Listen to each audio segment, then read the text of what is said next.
for the class that we did today, we're focusing on, especially for the followers, forward ochos and molinete in the counterclockwise. So a few weeks ago we remember doing the clockwise one.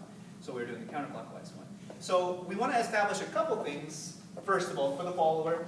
One of the things for the follower when you're doing ochos is you want to think about your goal, whether or not it is to step parallel with the leader or around the leader. So your default should be to step around your leader.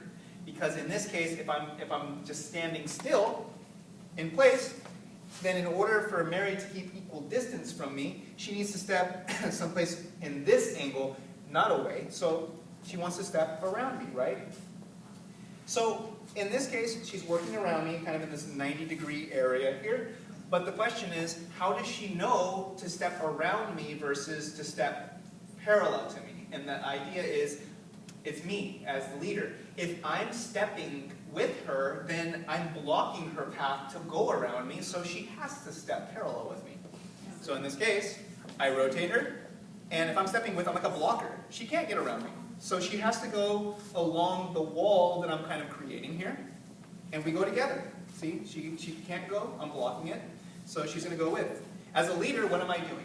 I'm trying to do my best to give her that signal, guiding her to also let her know with my body, with my frame, that we're going this way. It's not a guessing game. It should be very clear. But it should just amplify the clarity by blocking her and guiding her at the same time. Right? Now, if I stop moving and I lead her, notice she's going around me again. Yes. Clearance has been made. She's going around me. So those are the two defining points. Yes? That's a very defining. Yes. Now, the next part is going into the molinete. So the idea with the molinete is going into that turn. So we did it in the counterclockwise. The key here, again for the follower, you're trying to go around your leader in the same sense as the forward ocho. So in the forward ocho, you were just going around, but now I'm going to continue turning in this direction, and you will also continue turning around me. So here, I will set up the same way.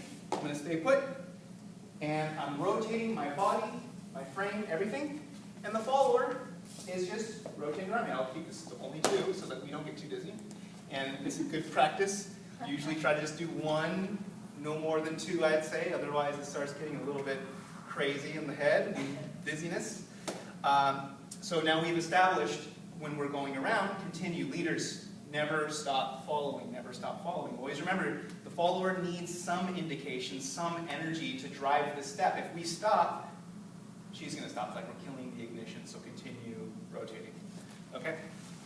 And then the last little bit that we did was we also established that, hey, these steps are kind of dry without adding some spice to them. So a sacada is a very clear idea, and we kept it simple with just one sacada. One. But the follower is doing exactly the same thing. Your step doesn't change. You started with molinete, you're going to end with molinete. The leader is doing something a little special here, but don't get caught up in that. Leaders, after the sacada, don't stop leading. Continue rotating her around you. Keep rotating her. Just like that. Don't let her fall behind you. Don't get too far ahead of her. Otherwise, again, she's going to stop, and you're going to wonder why. And it's all your fault. Okay? So, continue rotating.